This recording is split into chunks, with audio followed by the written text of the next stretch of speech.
Well, it's officially winter steelhead season, and I'm going to bring you along as I prep my equipment for my first few trips of the year. Now, Dan Staton with Elk Shape has a saying, separation is in the preparation. And what I take that to mean is what separates those that are always successful versus the people that have occasional success is proper preparation. So I'm going to bring you along as I get my rods, reels, line squared away. I'm going to load my chest pack to make sure I have all the tackle I need. I have a couple gear bags that I like to carry along with me, one smaller one that I just kind of carry odds and ends, and then a bigger one that I carry clothing in. So let's get started. So I'm going to start out with rods, reels, and line. Now I have one of my Vanfords right here. I'm going to do just a little bit of basic maintenance. I don't get too crazy because I take really good care of my stuff. And really you want to do the maintenance on your reels at the end of a fishing trip, especially if you've got it dirty or if it was raining and maybe you got a little bit of sand or something like that while you're releasing a fish. You're going to want to rinse this off. You don't want to submerge it, but you want to rinse it off underwater. But this reel is in really clean, excellent shape, so I don't really have to do that. But I'm going to put just a little bit of oil in a few spots. I'm going to start by taking the spool off, and I'm just going to take some Q-tips and just clean the inside of that. It doesn't, I mean, it's pretty clean, but if your reel's dirty, you want to just make sure to clean all of the dirt and sand that you might have got in it from the last season. But really, this reel is pretty clean. So next, I'm just going to take a little bit of the reel oil that comes with Shimano reels, and I'm going to put it on some of the critical points, like on the handle here. I'm going to put some on the bail, like maybe just a little bit, kind of on that. There you go. And then I'm just going to work that back and forth, get that reel oil down. There we go. I'm going to move my bobbin out all the way, hold on to the handle, and I'm going to put just a little bit of oil on that shaft. Once again, I'm just going to reel that a little bit. Man, these Vanfords are smooth, butter smooth. Also, just going to put just a little bit on the roller bearing. This reel was new last year, so I mean it's in pretty good working order anyway. So there you have it. I'm going to put that back on, and then we'll spool it up. So wipe some of the excess off. I actually have a video reviewing Shimano Vanfords. If you want to go and take a look at that, I'll put a card above so you can go back and watch that. So I'm going to repeat this process with all the reels I plan to use. If you were able to see my rod collection, I am not going to use all those reels, so I'm just going to basically do the same thing with the reels that I use.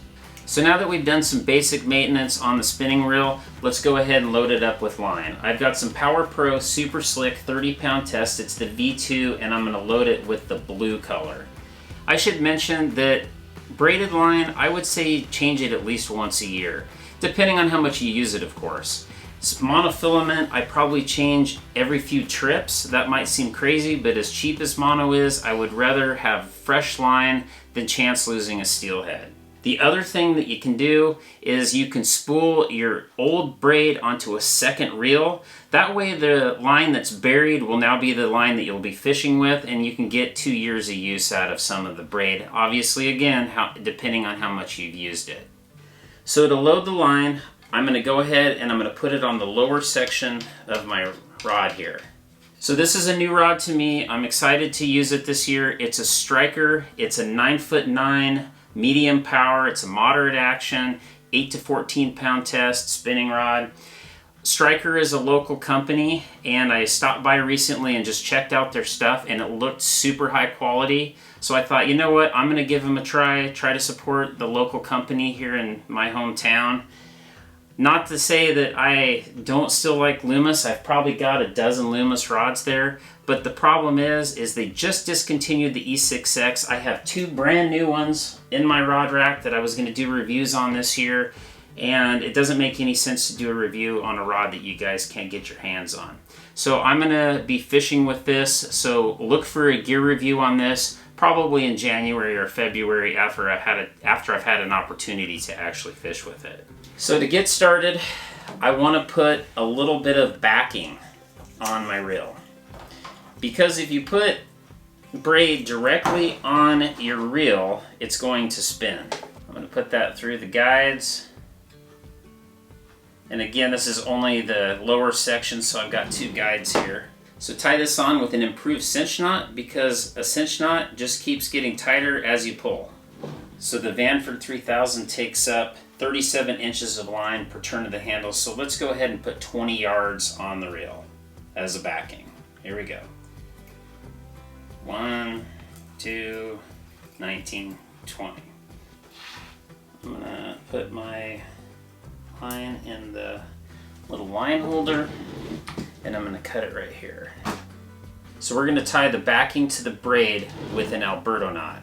7 wraps, 1, 2. So 7 up, 7 back. The key here is making sure that your line, your main line and tag end go through the same direction, or it'll just pull out. Make sure to take your backing out of the line holder. That would be a bummer to reel this whole thing in and have that stuck through your line holder. Here we go. And I'm just putting a little bit of tension. With braid, because it has very little memory, I fill my spool up pretty full. I think I judged that just perfectly. This is really hard to do in my office, but I'm going to try it anyway. Rig your rods up at home. Don't wait till you get to the river to do it. It's obviously way easier if I was able to do this outside with a 9'9" rod. There's no way I'm going to be putting it together in here. So I'm threading this through the guides. I'm going to tie a bumper on here and put on an Aerofloat AF7. I'm going to set this up for jig fishing. I'm going to go ahead and use 10-pound Ultra Green as my bumper. Now my wingspan is about 5 feet, and I like to have about 8 feet. So I'm going to do, there you go, there's 5, and I'm going to do about another 3. Say about right there.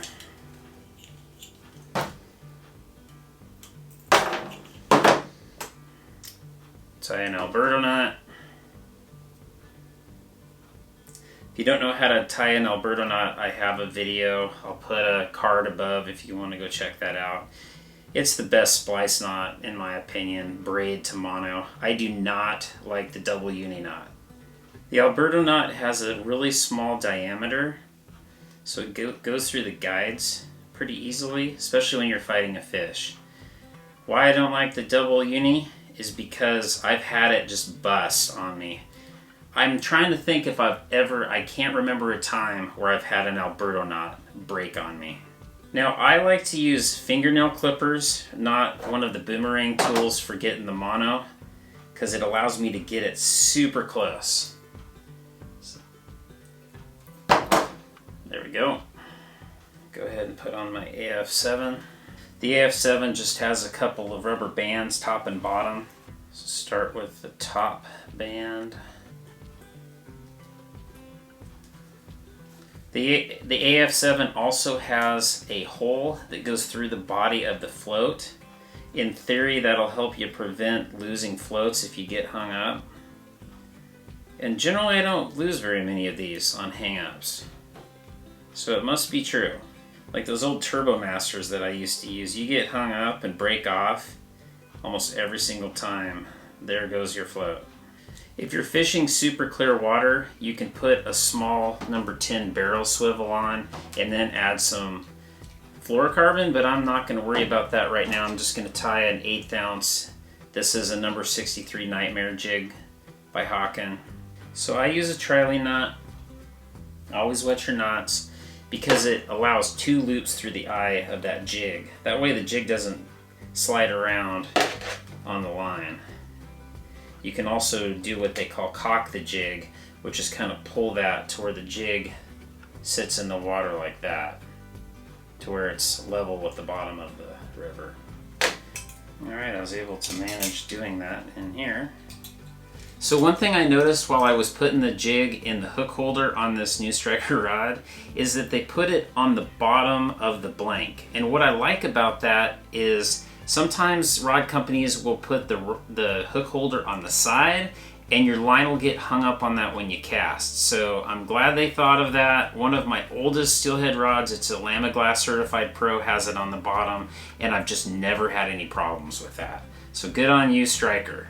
I'm going to put the rod together with fishing butlers. I don't know if you've seen these, but they're just a way that you can keep your rods together without having to use rubber bands. They're not very expensive. I'll put some links down below in the description field. That way it just kind of manages everything.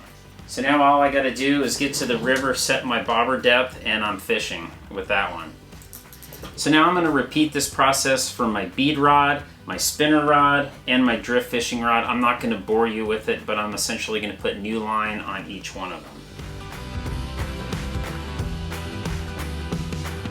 So after I've got all of my rods squared away, I'm going to move to my chest pack. Now I like chest packs. I like to do what I call run and gun, so I want to be able to drive from spot to spot without having to take like a backpack off. So this is a Umpqua Overlook 500. I've actually done a review on it, of course. I'll put a link above if you want to check out that review. But it works really well for me. It's pretty big. It holds several different boxes.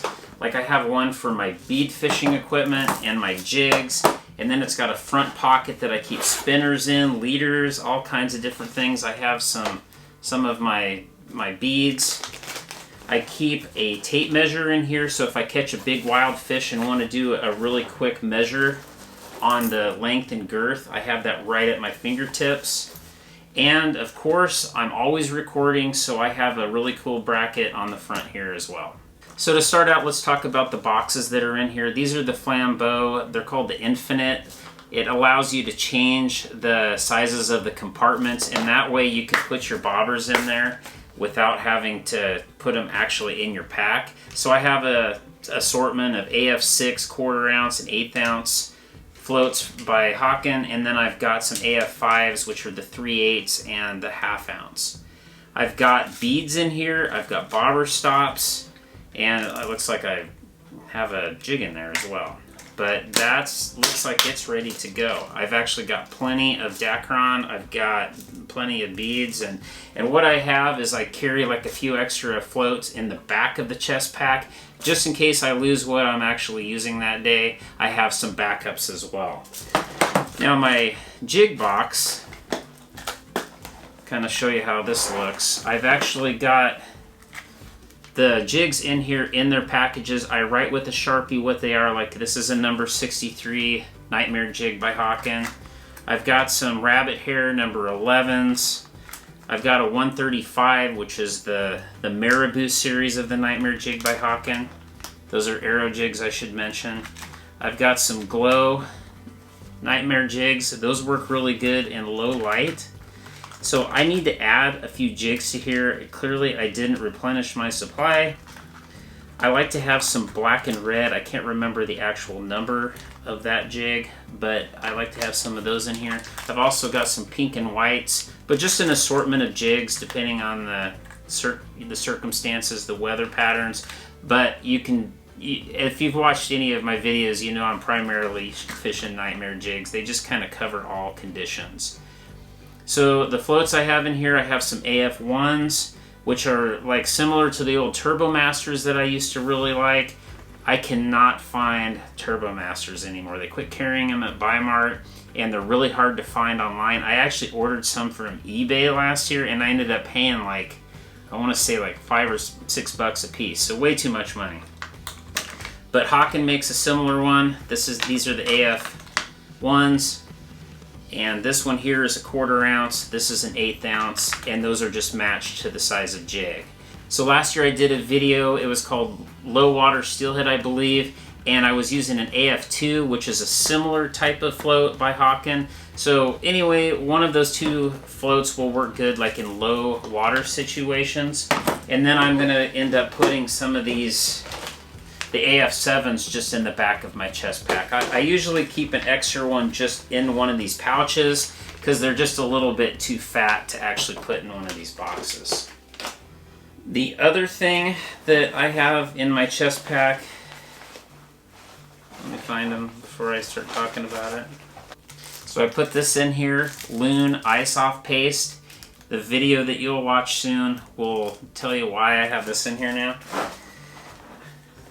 I'm not going to spray Pam on my new striker rod. I have a little flashlight. It's just a small stream light. It's actually pretty darn bright. I keep that in there. Sometimes I fish all the way until dark. Plus that will allow me to clip this to my hat and I can use it as like a headlamp. Where are my weights? I use the Dave's Tangle-Free weights and I want to make sure that I have plenty of those in here. But regardless, I'm going to get a Sharpie and I'm going to add some jigs. So you can tell I'm a little bit of an arrow jig junkie. Let's see if I can find the black and red one here. Here it is. So it's the number 43. I like to have one of those in my pack. For a really bright day, this black with the little red can be good. 43 on the little bag, just so I remember. Put that in here. I'm going to load it up with Nightmare jigs, because that's my favorite. Got some 1/4 ounce. I use mostly 1/8 ounce. Here's a 135. I'll add this. This used to be my favorite jig, the 135. It's the Marabou series of Nightmare. So I think I'm pretty well set right now with the inventory I have in here. Keep these in my chest pack. What I would recommend is, as you lose equipment while you're steelhead fishing, replace it during the steelhead season. Don't just think, well, I'll remember next year, because you won't. At least I won't, at least at this point in my life. I'm like, what do I even own? Sometimes I come back and I'm like, oh, look at all these bobbers I ordered. I don't even remember. So now I'm going to add some of my beads. I really like this new bead by Hawken. It's called the Steelhead Pink. This here, it looks like a 14 millimeter, so I'm going to put some of those in this front pocket. I think I got some smaller ones too. These look like 10s or 12s. Yeah, they're 12s. So I have some of those. I've actually got some lighter pink ones by Hawken. I'm going to go ahead and put those in here. And it looks like I've got some that are kind of a peach color. I kind of like the looks of that, so I'm going to try some of those too. I'll also add some of the favorite bead color, which is the B&R Sweet Pink Cherry. So we'll see if, so Hawken just came out with beads a few years ago and they make great products, so I thought, you know, I'm going to go ahead and try those out. And I believe the last steelhead my dad hooked was on a Hawken Steelhead Pink. So the AF7s, I'm going to put an extra one in my pack. And I'll usually have a few extras with me as well, just in like a gear bag. I've got to figure out what I did with my weights. Oh, here we go. Alright, I'm glad I looked, because I didn't have any of my Dave's Tangle-Free weights in here. I've already got these rigged up with the Tangle-Free method. I did a whole video also on that. I'll put a link to that above, but basically last year I had some break-offs using like a dropper swivel, and I kind of feel like it might have been to blame. So the Dave's Tangle-Free is essentially using a split ring, 2 barrel swivels, and have it right on the stick weight. That way when you cast, the weight is leading and it's not wrapping up in your dropper swivel. So I'm going to put these in my pack, and I just keep them in the containers that Dave sends them in. Alright, so I think that's it for my chest pack. It's ready to go. I always put I don't have it in there, see? That's why this is important. I always put a stringer just in case I hook a hatchery fish. A lot of the rivers I fish don't actually have very many, so I don't keep very many fish during the winter steelhead season, but I do keep a stringer in the back portion of my chest pack just in case I do. So next, I want to make sure I have plenty of leaders tied up, and I use Pips boxes because they go in my chest pack so easily. So I'm going to tie up some bead rigs and some drift fishing rigs and I'm just going to store them in here. I'm going to kind of show you how these work if you don't already know. You take your bead rig, like this one already has a T-stop and a bead on it. You line up. You can see there's kind of a slot in there. This is an old one, it has cork. The new ones kind of have a foam. You go ahead and you kind of stick the hook down into that cork. This has got like a little bit of a nubbin on it. You put that on and you just clockwise roll that leader right into that pips box. So during steelhead season, I will have all of these tied up with leader material. I might have some with heavier line, some with bigger hooks, if in case the river levels are a little bit higher. I have some for drift fishing. I have some for bead fishing, obviously.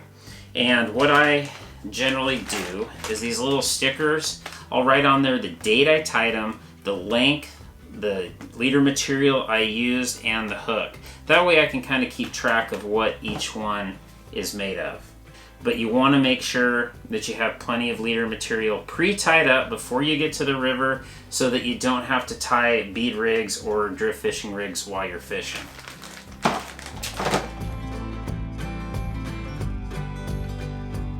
So to keep my gear organized during winter steelhead season, I have a couple gear bags. One is just a little bit bigger duffel bag. These are both made by Cabela's. I've had them for a while. And then I have one of their catch-all gear bags. These are super cheap. They're very handy. I've got 4 of them. I've got one for my camera equipment, I've got some for hunting, and I've got one for my fishing equipment. I get different colors so I know which is which. So in this bag, I just keep the odds and ends that I need throughout the season. Like I always keep my wading staff, pliers, wading belt in there. I've got my leash for my net. Looks like I've got an assortment of Ziploc bags, some extra leader material. I've got gloves, sun gloves.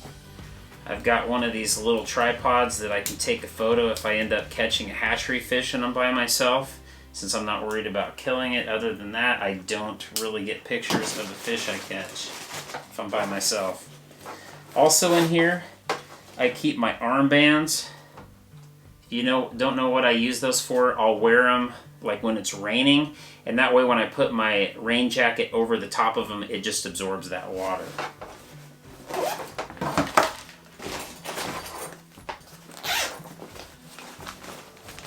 More armbands. These are Under Armour ones. What else do I got in here? I've got like some cold weather equipment. I've got some gloves. I hate wearing gloves when I'm steelhead fishing. It's very rare that I actually will have them on, but I have some gloves, a gaiter, and like a beanie hat in here. Looks like I've got like my knife. I kind of need that. So I need to put that in my chest pack, which is where it originally was. See? See how important this prep is? Catch a hatchery fish, no way to bleed it. Somehow or other, I put it in here probably during salmon season. So that's what I use the small gear bag for. You can also put like extra bobbers, beads, jigs, things like that in this one. Now this one, what I usually do, I always have like some towels. Some of those days where it's super rainy, you get in the truck and everything is soaking wet. It's kind of nice to wipe that stuff off. This is my backup wading jacket. I always have that in there. On those days that you just get absolutely drenched, it's nice to have a backup. Of course, this has been pretty sweet. It's a Simms guide jacket, wading jacket. You'll want to make sure you have that with you. I've even been known to carry extra waders with me, just in case you have a blowout like I did this last season.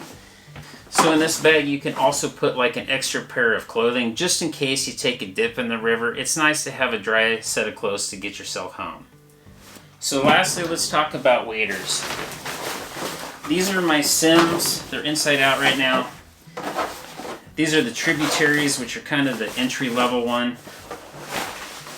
I noticed last year I was getting just a little bit of dampness inside. I don't really notice any major holes, but I'm going to go ahead and I'm just going to make sure that I don't see any holes. What you use like rubbing alcohol, and you can just kind of wipe that on here, and if you see, basically the holes will be discolored. So let me get a rag to do that with. Alright, so I'm going to use a Sharpie just to mark these spots. I'm just going to see if anything's noticeable. I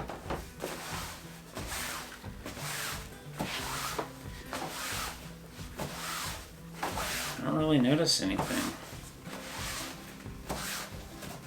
It's a little bit of a mark right there. So it looks like there's a few spots that I'm going to have to patch up, and I actually have some Aqua Seal. I'm not going to, again, bore you with that, but with Aqua Seal, if you have just little pinholes, you can just put a little dab over that pinhole and it should be fine. But regardless, I'm going to do that later when I have a little bit more light in here. It's kind of hard to see with my studio lights on. So the last piece of equipment that I would highly recommend is a good pair of polarized glasses. For steelhead fishing, you're going to want amber. I started using these last year. They're Costa Tuna Alley. The color is called Sunrise Silver Mirror. I believe it's a 30% VLT, which is really light. That way you can wear them when it's rainy, cloudy, things like that. I'll tell you of a time that I actually was fighting a steelhead on a spinner. It was a number 4 spinner with a treble hook, and the fish jumped right in front of me. It was kind of in a trough, and that spinner came out of that steelhead's mouth, and I didn't even have time to react. It hit me right between the eyes, and I'm just so glad I had glasses on, because it's potential that that could have went right in my eye, but it bounced off my glasses. Not to mention, the amber color allows you to see the riverbed so much better, and again, the low VLT on these allows you to really see even when it's cloudy, during winter steelhead fishing conditions. So if these tips have been helpful, make sure to give me a thumbs up. That really helps me out on YouTube. Also, if you have any questions or if I missed something, leave them in the comment field below. I wish you all a very successful winter steelhead season. Please take care of our wild fish. If you hook them, release them quickly. Minimize the handling. If you're gonna take a photo, do it quick. Keep their body in the water as much as possible. If you have to get a photo of them out of the water, lift them up gently, click, click, click, and only if you have a friend there that can take the picture, so that you're not trying to monkey around with like a self photo or something like that. But other than that, I'm gonna get to editing this. Thanks for watching, and I'll see you on the next one.